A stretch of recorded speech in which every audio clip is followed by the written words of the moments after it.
자, 최순실 게이트와 관련해서 좀 새누리당 상황을 좀 보겠습니다. 새누리당 김재경 비상시국회의 실무위원과 함께 오늘 있었던 비상회의, 시국회의에 대해서 좀 자세히 이야기 나눠보도록 하겠습니다. 안녕하십니까? 예, 안녕하세요.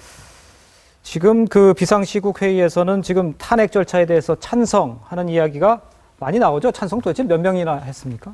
어떻습니까? 아직까지 이제 저희들이 찬성에 대한 입장을 오늘 처음 공식적으로는 발표를 했습니다. 아, 예. 그렇기 때문에 서로 간의 어중을 갖다 확인해 볼 그런 시간적인 여유는 없었고요. 예. 뭐 하여튼 논의는 지금까지 비공식적으로는 활발했던 편입니다. 근데 지금 얘기를 그렇게 말씀해 주시지만 흐름, 분위기 같은 건 있지 않습니까? 전체적으로 분위기는 어떻습니까?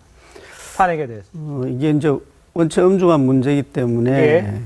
이 뭐 개개인 의원들 간의 가치관이라든지 네. 뭐 이 생각의 차이는 있을 겁니다. 그렇지만 네. 본인의 생각보다는 국민의 대표라는 그런 입장에서 네. 뭔가 의사표시를 해야 되겠다. 이런 생각들은 가지고 있습니다. 오늘 청와대에서요, 지금 수사 결과에 대해서 사상 누각이다, 소설 쓰고 있다. 이런 식으로 얘기를 했습니다. 네. 거기에 대해서는 어떻게 생각하십니까? 저는 그 워딩 자체가 굉장히 청와대의 위신에 맞지 않는 표현이다라는 생각이 우선 들었고요. 예. 이제 그쪽의 그 해명을 보면은 국가를 위한 순수한 이제 뜻이었다. 예. 그래서 마치 범죄가 되지 않는다라는 이제 이런 표현들이 있던데 예. 두 가지 문제가 있다 봐요. 하나는 그렇게 이제 국가적인 업무라면은 예. 국가의 그 공적인 시스템이 있지 않습니까? 그걸 통해서 예. 체계적으로 일 처리가 되었다면 그렇게 이해를 할 수도 있을 것이고 예. 또 설사 그렇게 한다고 하더라도 특정 개인, 네. 특정 회사, 특정 재단에 이익이 된다면 그건 또 문제가 있는 거거든요. 그래서 청와대가 이 좀 더 법률적으로 냉정하게 예. 판단을 하고 국민들한테 설명이 됐으면 하는 그런 아쉬움이 있죠. 김재경 의원 본인 스스로는 지금 이게 탄핵으로 가야 된다고 생각을 하십니까? 어떻게 생각하십니까?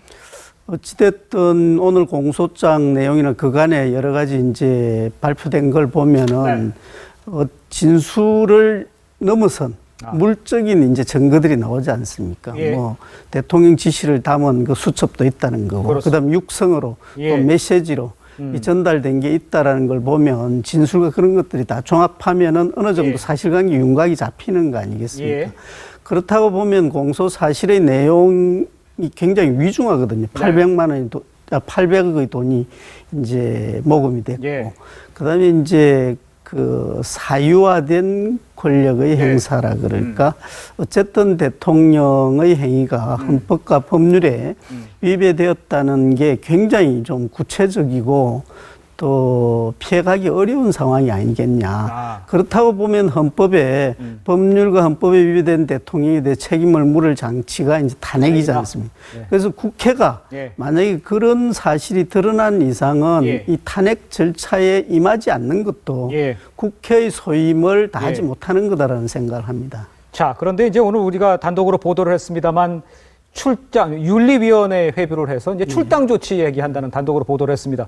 그 부분에 대해서는 어떤 의견이십니까? 우선은 이제 우리 당의 윤리위원회 규정을 보면은 이제 첫 번째는 뇌물이라든지 부당이득이라든지 뭐 일 등등의 아주 좋지 않은 범죄로 기소가 되면 당원권이 바로 정지가 되게 돼 있거든요. 그 윤리위원회를 열 필요도 없는 겁니다. 근데 오늘 그 공소장 내용과 검찰 발표를 보면 이제 그런 범죄에 해당되지만 대통령이 헌법상 소추가 안 되기 때문에 기소를 못 한다 이렇게 돼 있단 말이에요.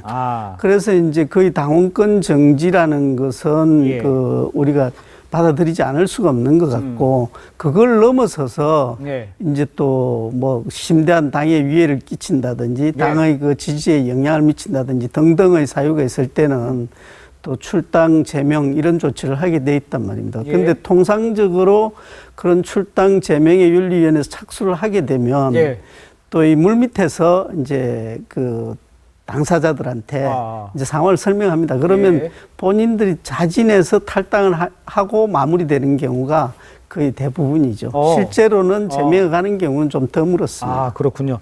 자, 조금 오시기 전에 지금 친박과 비박이 다 같이 모이는 7인의 모임, 거기 7인 모임에 참석을 하셨죠. 거기서는 어떤 의견이 나왔나요? 오늘은 첫 모임이 돼가지고 서로 이제 논의라든지 입장이 정리가 안 된 상태에서 정진석 원내대표가 아직도 입장이 정리가 안 됐습니까? 이 상황에? 양쪽 양쪽에서 이제 권한 위임을 어디까지 받느냐 뭐 이런 거.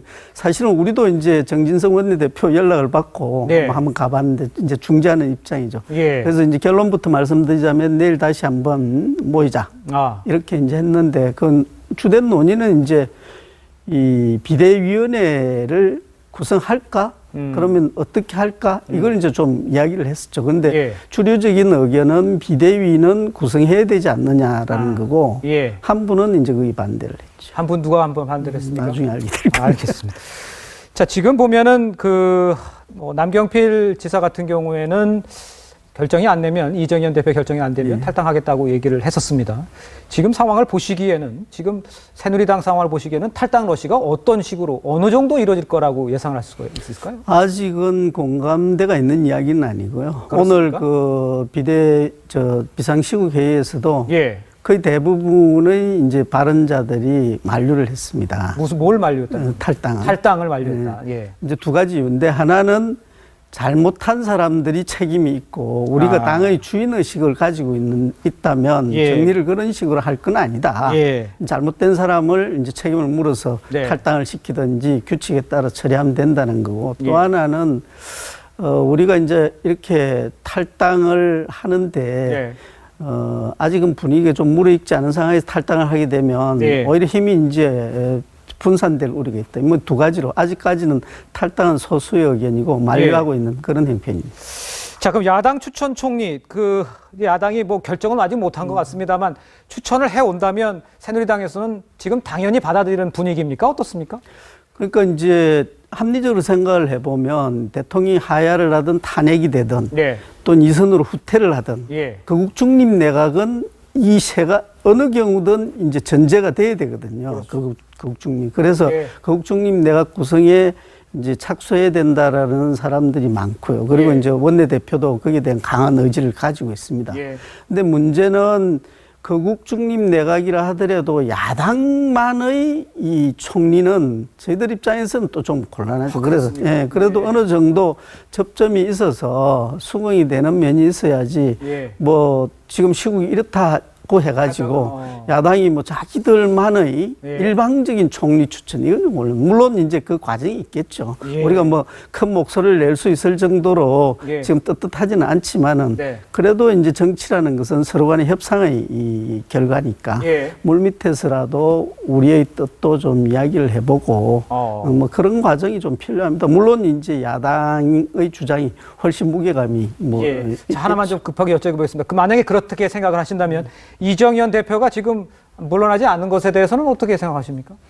지금 시기적으로 뭐 좀 늦었다고 보고요. 저희들은 이정현 대표가 물러나느냐 않느냐 이게 문제가 있는 게 아니라 그야말로 우리가 큰 잘못을 진 책임이 있다. 그렇기 때문에 이 당에 관련돼서 우리 당이 모든 걸 내려놓고 가야 된다.